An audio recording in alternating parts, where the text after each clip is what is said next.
Hello! Today I want to talk about the shortest verse in the Bible, John chapter 11, verse 35. Jesus wept. These two words carry so much weight to them. But first, let's start with the context of this verse. These words come as Jesus gets the news that his friend Lazarus has died. But even before that, Jesus was approached by Mary and Martha to come to their home and heal Lazarus. Now, they came to Jesus and shared with him that their brother was sick and was in need of healing. And this is the same Mary and Martha from the scripture of the perfume being spread on Jesus' feet.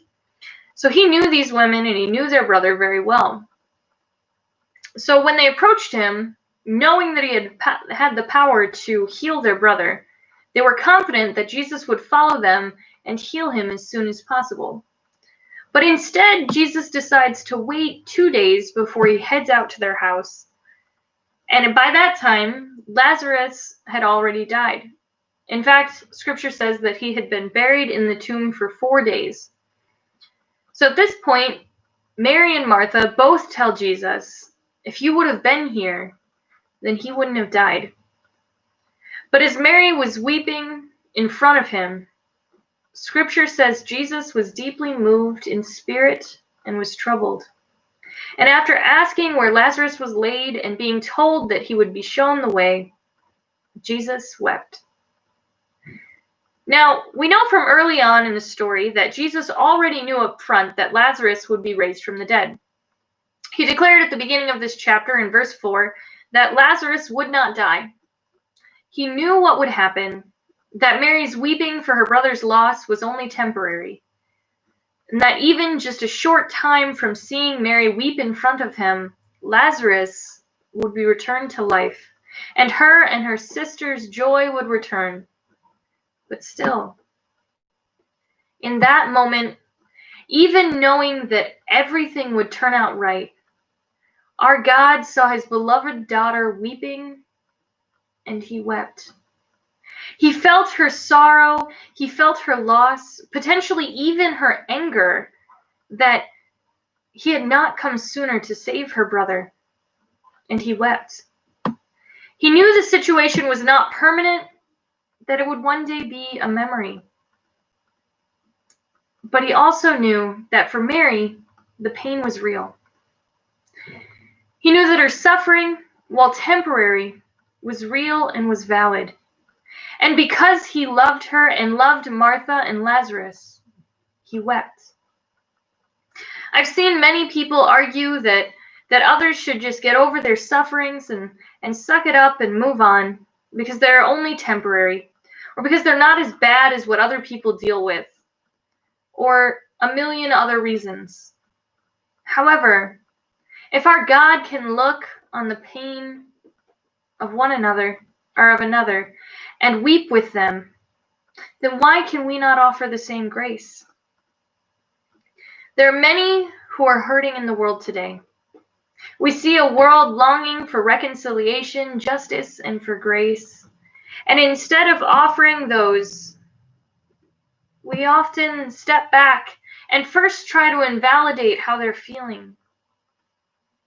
Instead of just taking a moment to listen or to understand them, we get quick to defend or to attack.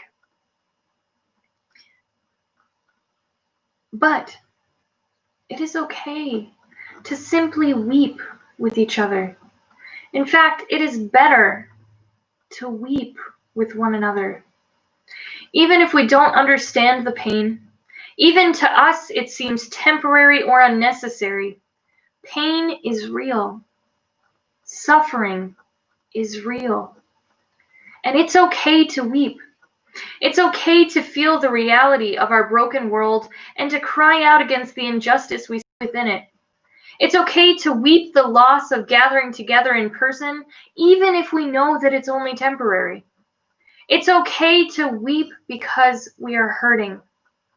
It does not mean a lack of faith. It doesn't mean weakness.